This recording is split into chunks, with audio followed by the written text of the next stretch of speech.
दोस्तों नमस्कार, मैं दीपक गौतम एक बार फिर से आप सभी के समक्ष हाजिर हूँ। आज हम बात करेंगे कॉन्शियसनेस के विषय में। हालांकि आज का वीडियो कोई स्क्रिप्टेड वीडियो नहीं है।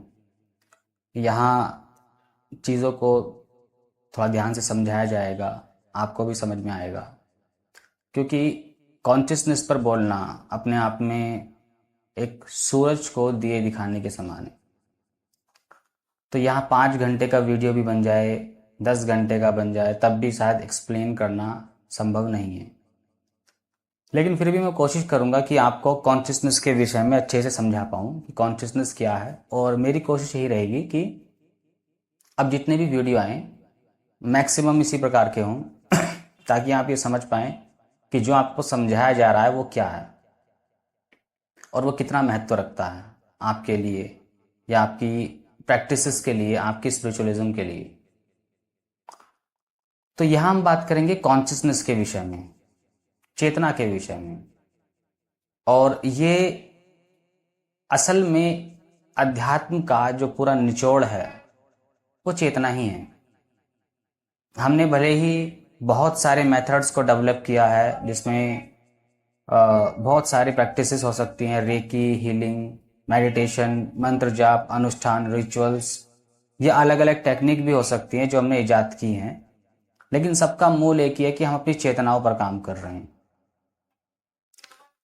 कोई भी शक्ति, कोई भी सिद्धि, कोई भी पावर हमारी चेतना में ही होती है। और जितने भी हमारे ये मेथड्स हम यूज करते हैं वो सारे सिर्फ तरीके हैं उस चेतना में उस लॉक एनर्जी को अनलॉक करने की। क्योंकि अब यहां पर ये कि क्या हम जो ये प्रैक्टिसेस ही क्यों जरूरी हैं हमारे जीवन में किसी भी चीज को पाने के लिए। देखिए, कारण इसमें यह है कि हम जिस एनवायरनमेंट में जी रहे हैं, जिन लोगों में जी रहे हैं, जिस व्यवस्थाओं में जी रहे हैं, उसमें कभी भी आपकी चेतना को जो आपकी रियल चेतना है उसको जगाने के लिए या उस पर केंद्रित होने के लिए कुछ आपको समाज ने नहीं दिया है, कुछ भी नहीं दिया है। तो आपका जो पैटर्न है, पैटर्न क्या है? अगर आप किसी स्थान पर शांत बैठे हैं और सिर्फ खुद में बैठे हैं, अकेले हैं, तो आपको लोग पागल कहना शुरू कर देंगे। बोलेंगे कि ये पागल है, अपने आप में बैठा रहता, कुछ काम इसको नहीं। या फिर मतलब अगर आप बहुत ज़्यादा दिमाग यूज़ कर रहे हैं, अपना सर दर्द कर रहे हैं और मेहनत कर रहे हैं, मजदूरी कर रहे हैं, ऑफिस में बैठ के मजदूरी कर, सब मजदूरी तो होती है ये। फ़र्क सिर्फ इतना है कि एक लेबर क्लास का व्यक्ति वो अलग किस्म की मजदूरी करके अपने शरीर को तोड़ रहा है, तो एक व्यक्ति बहुत ही ठाट बाट से बैठ करके अपने दिमाग को तोड़ रहा है। उसे हम कहते हैं कि मेहनती व्यक्ति है। बहुत ज़रूरी है, ऐसा नहीं है कि इसको सिर्फ नेगेटिव वे में देखना चाहिए, लेकिन कहीं ना कहीं हमारे पास ऐसी कोई भी चीज़ नहीं है, कोई व्यवस्था नहीं है जिससे हम खुद से जुड़ सकें, अपनी चेतनाओं से जुड़ सकें।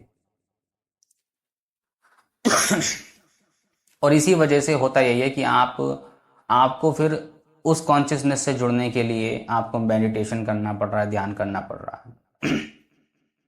यहाँ तक कि आप भगवान के घर यानी कि आप मंदिर जाते हैं। अगर आप हिंदू हैं तो मंदिर जाएंगे, आप क्रिश्चियन हैं तो चर्च जाएंगे, सबका अपना अपना होता है ना। तो वहां भी आप कुछ ना कुछ कर ही रहे हो। वहां भी जाकर के आप क्या कर रहे हो? या तो आपको मंदिर में हो तो आपको धूप दीप थाली आपके हाथ में दी हुई है।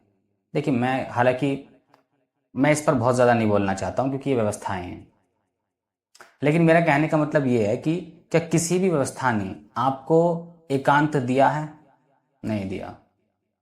ऐसी कोई व्यवस्था बनाई है कि आप मंदिर में एंटर कर सकते हैं, एंटर करने के बाद आप, अगर आपने एक बार एंटर कर लिया तो आधे घंटे आप बाहर नहीं निकलेंगे और आधे घंटे आपको उस एक स्थान पर बैठना है जैसे सब बैठे हैं, ठीक है?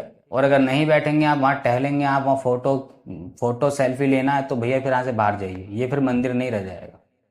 लेकिन होता वही है ना कि हम समाज में जो चाहते हैं वो हमारी व्यवस्थाएं वैसे बनना शुरू हो जाती हैं। चाहे वो धार्मिक व्यवस्था हो, चाहे वो कुछ और हो। तो हर एक चीज़ हमने वैसे ही बना डाली है। तो ऐसा नहीं है कि हम हर चीज़ को अपने अनुकूल ढाल रहे हैं, और हम किसके अनुकूल हैं हमें खुद नहीं मालूम। आप किसी भी स्थल पे जाइए, धार्मिक स्थल हो कुछ भी हो, वहां पर आपको कोई स्पेस नहीं मिलेगा जहां पर आप शांति से बैठ करके ध्यान कर पाओ, या वहां पर आपको ध्यान के सूत्र कहीं नहीं मिलेंगे। आपको बहुत सारी चीज मिल सकती हैं, आपको ग्रह नक्षत्र तारे, इससे क्या होगा उससे वो बहुत कुछ मिल सकता है आपको, जो आपके जीवन से कनेक्ट करता है, जो आपके एक डेली बेसिस की प्रॉब्लम से कनेक्ट करता है। इसलिए एक उलझन बन जाती है जीवन में। अब अगर कोई व्यक्ति भी सिर्फ शांत बैठ जाए घर में भी, तो उसके परिवार वाले पूछना शुरू कर देंगे कि भाई शांत क्यों बैठे हो, क्या प्रॉब्लम है, लड़की का चक्कर है क्या, लव का चक्कर है, टेंशन क्या है। तो टेंशन का मतलब ये थोड़ी कि हम जब तक 50 तरह की बकवास नहीं कर लेंगे इसका मतलब हम मानसिक रूप से संतुलित हैं। ठीक है, तो यहां पर व्यवस्थाएं हमें ऐसा बना रही हैं। अब जब आप एक ऐसी व्यवस्था में डल चुके हैं कि जहां पर आपको हर जगह शोर चाहिए, शोर शराबा चाहिए, तो फिर तो आपको खुद को स्थिर होने के लिए प्रैक्टिस ही करनी पड़ेगी ना। अगर आपकी व्यवस्थाएं ऐसा ना हो तो आपको प्रैक्टिस की क्या जरूरत, कोई प्रैक्टिस की जरूरत नहीं। आप तो स्वयं में उस चेतना से जुड़े ही हैं, आप स्वयं से जुड़े ही हैं।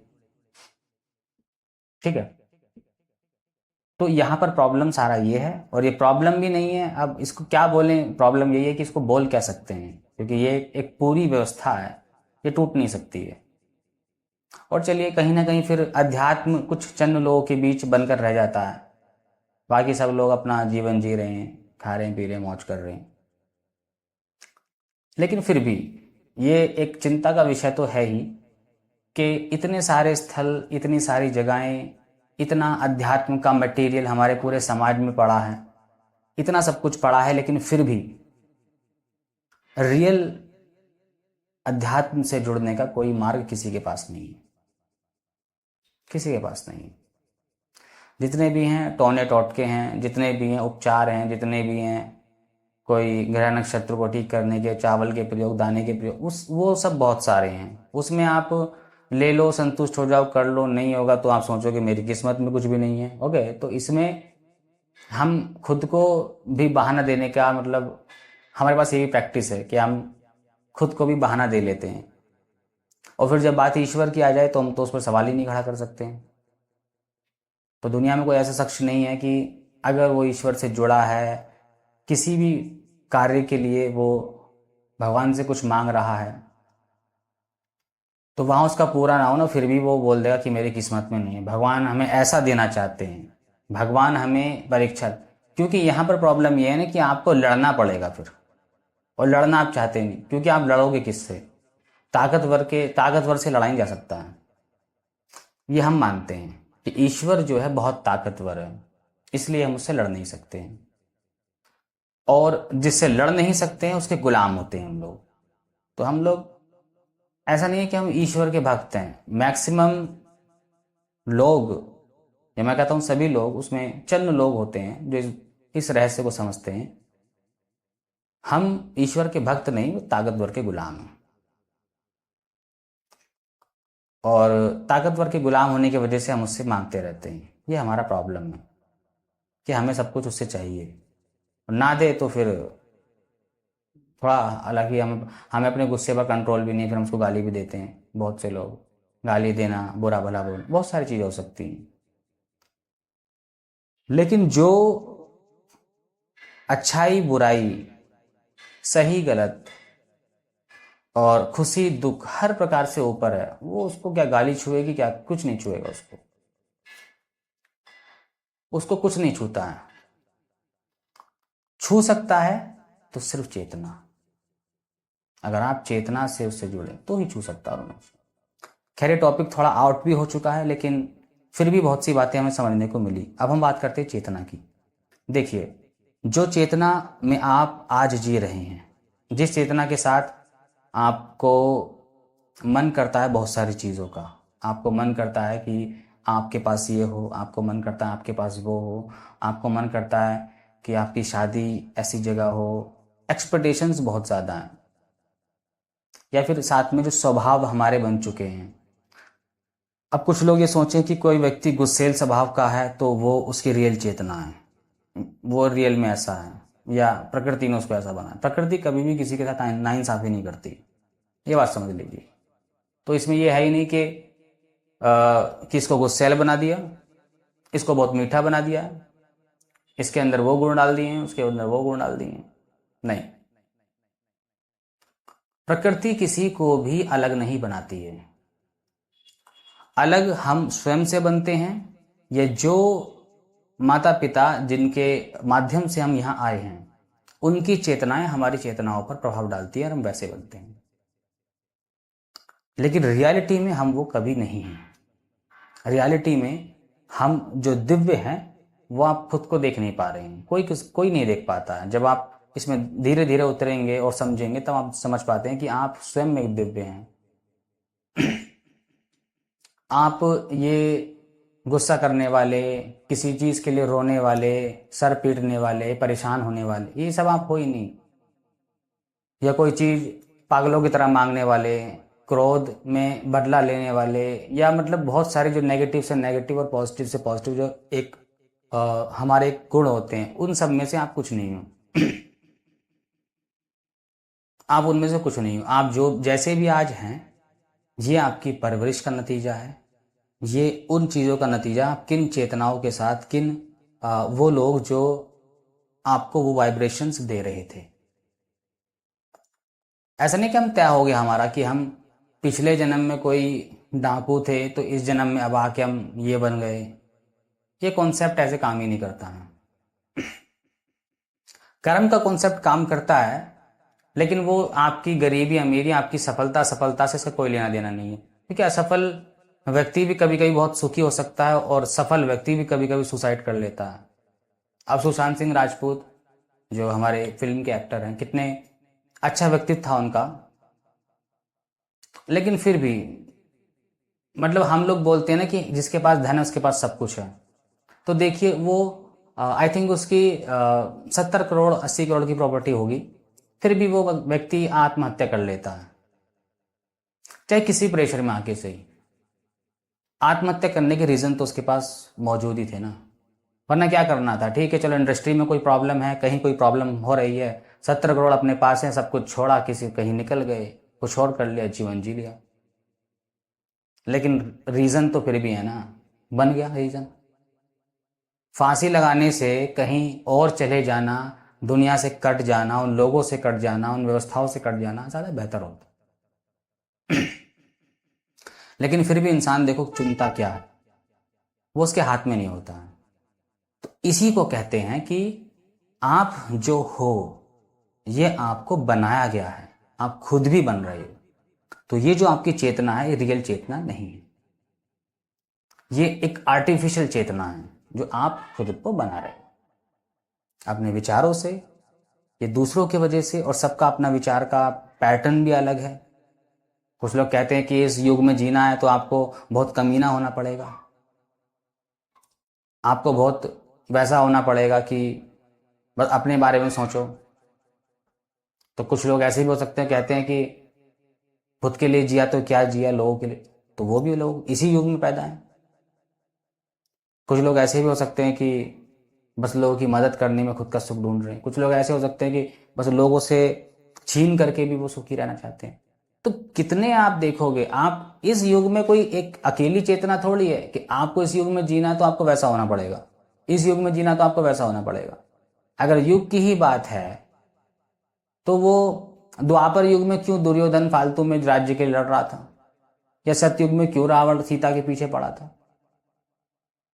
ठीक है, तो यहां पर ऐसा ही है ना कि हम अपनी चेतनाओं को अपनी सोच विचार के हिसाब से डाल रहे हैं, और कोई चार लोग हमको बता देते हैं कि हमने क्या करना है, कैसे हमको जीना है। आज के समय में तुम लोगों का कोई जीवन नहीं है, शरीफ लोग जी नहीं सकते हैं। तो शरीफ लोग कहाँ गए, मर गए क्या? नहीं मरे ना, सब यहीं पर है। तो आपको कुछ इसलिए नहीं बनना है कि समाज, आप अगर आप ऐसे नहीं बनोगे समाज आपको ये करेगा। आपको समाज को देखना ही क्यों है, आप स्वयं से देखिए ना, आप कैसे हो सकते हैं। अक्सर ये फैसले तो हम बहुत बड़े स्तर पर आजकल लोग ले रहे हैं कि दुनिया में जीना है तो ऐसा होना बहुत जरूरी है। ऐसे लोगों की दुनिया में कोई जगह नहीं है। मैं कहता हूं कि आप सबकी सोच की इस दुनिया में कोई जगह ही नहीं थी, ना आज है ना कभी थी। जो जगह है वो तो आपने मिटा डाला। तो यहां पर खैर बहुत सारी बातें हो गई। यहां पर मैंने बात की कि एक आर्टिफिशियल चेतना जो हम बना रहे हैं, हम उसको रियलिटी में सत्य मानते हैं और इसलिए उस चेतना में बहुत ज़्यादा दुख है, दर्द है, समस्याएं हैं। हाँ, कारण भी होते हैं और कारण के साथ हमारे भाव का प्रकट होना भी कोई ऐसा नहीं गलत है, गलत नहीं है। लेकिन खुद को गलत बना लेना खुद की चेतना का पतन करने के समान है। दुनिया में तीन कॉन्शियसनेस होती हैं, तीन चेतनाएं होती हैं। एक आपकी खुद की चेतना होती है, एक डिवाइन कॉन्शियसनेस होती है, एक सुपर कॉन्शियसनेस होती है। तो जो आपकी कॉन्शियसनेस है इसको भी आप बहुत हल्का मत मानिए। अगर आप अपनी कॉन्शियसनेस पर जीना शुरू कर देंगे, अपनी चेतना पर जीना शुरू कर देंगे, तो आप समझ पाएंगे कि हर एक चीज आपकी जो लाइफ में चल रही है वो आपके हाथ में ही है। हाँ, बहुत बार ऐसा होता है कि हमें ये पता नहीं है या पता भी है तो बहुत सारी उलझनें आपको उलझा देती हैं, लेकिन फिर ठीक है, आप एक उलझन के साथ जिएंगे, चलेंगे, फिर आपको वापस यहाँ आना चाहिए। जब आप अपनी अवेयरनेस को बार बार यहाँ लेकर के आइए, बार बार अध्यात्म में लेकर के आइए, छूट जाती है बार बार लेकर के आइए। क्योंकि छूटना कोई बुरा थोड़ी है। हो सकता है कि हम कुछ अच्छी चीज करते करते छोड़ देते हैं तो उसका मतलब थोड़ी आपके जीवन से मिट गई, खत्म हो गई, अब इसका कोई अस्तित्व नहीं रहा। बार बार अपनी अवेयरनेस को वहां लेकर आइए। काफी लोग मुझसे कहते हैं कि सर हम प्रैक्टिस करते हैं फिर छोड़ देते हैं, कोई प्रॉब्लम खड़ी हो जाती है। मैं कहता हूं कि प्रॉब्लम से तुम्हारी प्रैक्टिस का असल में कोई लेना देना नहीं है, लेकिन अगर ऐसा होता भी है तो आप अपनी कॉन्शियसनेस को, अपनी चेतना को वापस वहां लेकर के आइए। बार बार थॉट्स क्रिएट कीजिए कि आप प्रैक्टिस करेंगे, कर रहे हैं या आपको करनी है। नहीं करो ठीक है, कुछ नया इन्वेंशन कर डालो, बोलो कि हाँ इस बार मैं प्रैक्टिस ऐसा करूंगा। तो बार बार दिमाग को अगर आप ये देते रहेंगे तो फिर आप यहां पर वापस आना ही आना है आपको। लेकिन भूल जाना कि हम तो भूल ही गए, अब हम करेंगे पूरा फ्री हो जाए लाइफ से, हम पूरा सब कुछ कर लें, धन कमा लें, लड़की की शादी कर दें, छोकरे की शादी कर दें या कुछ और कर लें, अपनी कर लें, फिर हम ये सब करेंगे। तो फिर आप मुक्त नहीं होने वाले, क्योंकि मुक्ति नहीं है। कभी भी कर्तव्य से मुक्ति नहीं मिलती इंसान को। मुक्ति मिल जाए तो फिर कर्तव्य बांध लेता है। तो तीन प्रकार की कॉन्शियसनेस होती हैं। एक कॉन्शियसनेस आपकी है, एक डिवाइन कॉन्शियसनेस, एक सुपर कॉन्शियसनेस। जो आपकी कॉन्शियसनेस है वो आप जो आज जी रहे हैं वो वैसी नहीं है। ये भी अपने आप में बहुत शक्तिशाली होती है। अगर आप इस पर काम करें, इसको समझें, तो आप ये समझ पाएंगे कि आपकी कॉन्शियसनेस अपने आप में बहुत ही पावरफुल है। इतनी पावरफुल जो आपके जीवन को परिवर्तित कर सकती है। और जब हम इसको जगा लेते हैं, अपनी कॉन्शियसनेस को जगा लेते हैं, जगाना मतलब वो सोई नहीं है, उससे कनेक्टिविटी साधने की तरह है, इसमें ध्यान करना पड़ता है। फिर हम डिवाइन कॉन्शियसनेस से जुड़ते हैं। डिवाइन कॉन्शियसनेस, जब हम डिवाइन कॉन्शियसनेस से जुड़ते हैं तो बहुत सारी चीजें हम डिवाइन में भी चेंज कर सकते हैं अपने अनुकूल। या चेंज करना मतलब यहाँ पर इतना करने की जरूरत तो तुम्हें चेंज करने की भी नहीं, क्योंकि चेंज करने से भी कुछ नहीं मिलेगा। बट फिर यह है कि वो एक ऊर्जा, जो एक डिवाइन ऊर्जा होती है, उससे भी हम जुड़ने लगते हैं, हम और रहस्य को समझने लगते हैं, अपनी हीलिंग को, अपनी साधना को, अपने मंत्र जाप को, अपनी स्पिरिचुअलिटी को निखार सकते हैं। और जब हम सुपर कॉन्शियसनेस से जुड़ जाते हैं, जो इससे भी ऊपर है, जहां पर कोई पॉजिटिव कोई नेगेटिव टाइप कुछ नहीं होता है, सब एक ही है, जहां पर डिवाइन और इनफर्नल डिवाइन दोनों मिल जाते हैं। ठीक है, जहां डिवाइन और इनफर्नल डिवाइन दोनों मिल जाते हैं, एक बनता है, तो सुपर कॉन्शियसनेस है। उससे भी परे फिर एक होता है, यहां पर कॉन्शियसनेस का नाम तो नहीं दे सकते, वो शून्य है, जीरो, सब कुछ नष्ट, वहां कुछ नहीं है। तो ऐसा नहीं है कि जब ब्रह्मांड की उत्पत्ति हुई, ब्रह्मांड जब बना तो वो जो शून्य था वो नष्ट हो चुका है, वो अलग आयाम में है, आज भी है। वो शून्य भी है, वो ब्रह्मांड भी है, वो सब कुछ है।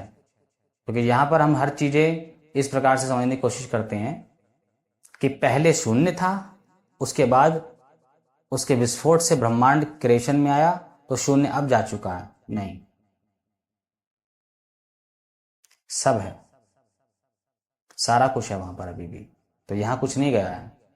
जब समय ही नहीं है तो वहां पर फिर वो पास्ट का तो कॉन्सेप्ट ही खत्म हो गया ना, कि कोई चीज थी उसके बाद फिर दूसरा कुछ हो गया। नहीं, वो सब कुछ आज भी है, एक ही टाइमलाइन में, एक ही समय में। यहाँ तो समय भी नहीं बोल सकते, एक्सप्लेन करना ही मुश्किल है।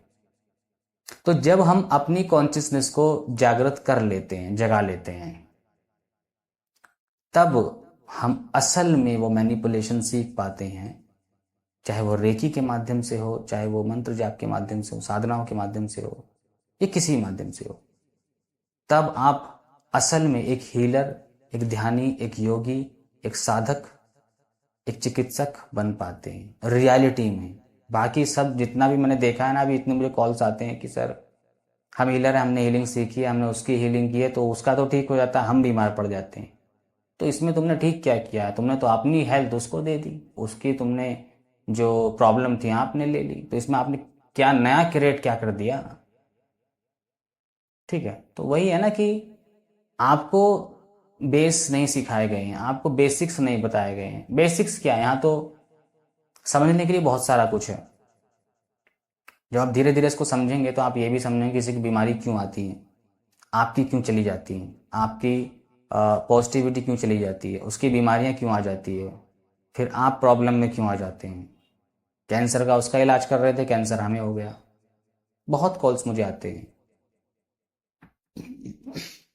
और फिर ये भी होता है ना कि जब कोई चीज़ें